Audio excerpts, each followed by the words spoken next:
ایک بھائی نے کویسچن کیا کہ کیا جمعے کا خطبہ سننا واجب ہے؟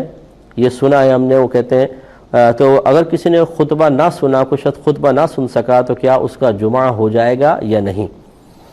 دیکھیں اس کو اچھی طریقے سے سمجھیے۔ پہلی بات تو یہ کہ سننے کا مسئلہ تو ہٹا ہی دیں، پہلے نفس خطبہ کا مسئلہ رکھ لیجئے کہ جمعے کے صحیح ہونے کی شرائط میں سے خطبہ بھی ہے۔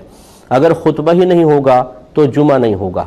ایک تو یہ مسئلہ ہے کہ خطبہ ہونا ضروری ہے۔ اگر امام صاحب مثال کے طور پہ خطبہ پڑھنا بھول گئے، مقتدیوں کی توجہ بھی نہ رہی اور جمعے کی نماز پڑھا لی، یہ نہیں ہوگی، کیونکہ فات الشرط فات المشروط، جب شرط فوت ہو جاتی ہے تو مشروط بھی فوت ہو جاتا ہے۔ اور اب ایک ہے سننے کا مسئلہ۔ سننے کا مسئلہ یہ ہے کہ جتنے لوگ سامنے موجود ہیں، جن تک امام صاحب کی آواز پہنچ رہی ہے، ان سب پر خاموشی سے خطبہ سننا واجب ہے، خاموشی سے سننا واجب ہے۔ لہٰذا مثال کے طور پہ جن لوگوں تک آواز پہنچ ہی نہیں رہی، بعض اوقات ایسا ہوتا ہے کہ لائٹ گئی ہوتی ہے، اسپیکر نہیں چل رہے ہیں، یا اسپیکر بند ہو گئے، مثال کے طور پہ امام صاحب نے پورے دونوں خطبے دے دیے اور اسپیکرز آن نہ ہو سکے، تو اس کا مطلب ہے جو باہر بیٹھے یا دور بیٹھے ان تک تو آواز ہی نہیں پہنچی۔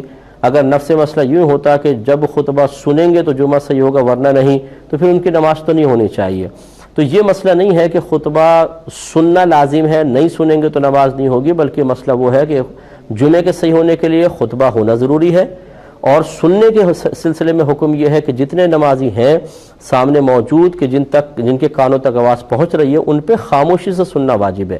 لہٰذا اگر کسی نے خطبہ نہیں سنا یا آواز نہ پہنچنے کی وجہ سے، یا کوئی دیر سے گھر سے وہاں پر پہنچا اور جب وہ وہاں پہنچا تو جماعت اسٹارٹ ہو چکی تھی، خطبہ اس نے سنا ہی نہیں ہے، تو اس سے کوئی فرق نہیں پڑے گا، آپ کا جمعہ ہو جائے گا۔